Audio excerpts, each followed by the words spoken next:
My name's Heather. I'm a consular officer in the Foreign Service with the Department of State, and I've been a Foreign Service officer for about 16 years. We see people every day in every possible situation. We see people in jail. We see people who are about to change their lives forever. We see people who've just given birth to new U.S. citizens. Immediately after college, I joined the Peace Corps.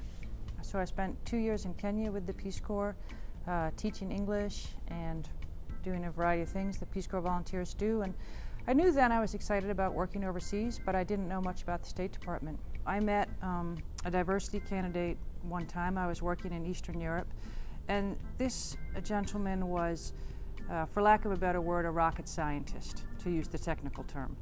He was eminently qualified to work anywhere in the U.S. and anywhere in the world, and any laboratory in the world would have been lucky to hire this man to work for them. And this man was taking the leap to come to the U.S. For an unknown future. And I asked him that question. I said, I gotta ask. I said, you could do whatever you wanted.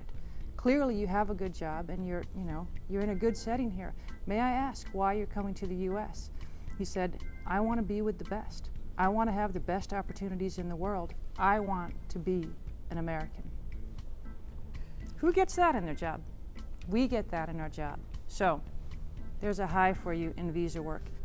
Well, we do receive excellent training at the Foreign Service Institute, which is our training center in Virginia, just outside of Washington, D.C. And there are many aspects to that training. This is not sitting in a classroom with lectures and books. This is role-playing times, doing visa interviews, visiting someone in jail, watching videos to watch people's expressions. You observe, you practice, you learn, you're coached, you're mentored. We had a young boy, very young boy, in a North African country where I served. And the boy was a U.S. citizen. He'd been born in the U.S., but he was living in this country with his non-U.S. citizen mother, who was unfortunately addicted to drugs. The child was not living in a good situation, did not have access to education and clean water and an adequate supply of food.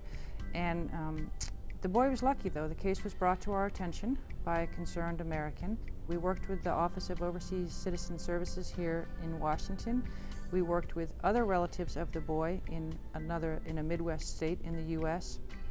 And it took a few months, but the mother eventually turned her son over to her mother. In other words, he joined his grandmother in the Midwest. And we know from follow-up reports from social workers there, because it was a big transition for the boy, that he was thriving, both in the obvious ways with nutrition and clothing and stuff, but just the affection he enjoyed from being in his extended family. And the chances in his life now are radically different from the chances in his life a couple of years ago.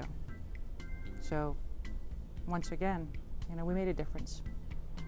I was like many of the people I hope are watching this video. People with bachelors in liberal arts or other skills they want to bring to the table. We need you all. That is the great thing about America in general, right? We come from all kinds of backgrounds, and when we go out in the State Department, we show all those backgrounds to the world. I am America for the people who walk in the door, and I'm proud to be America.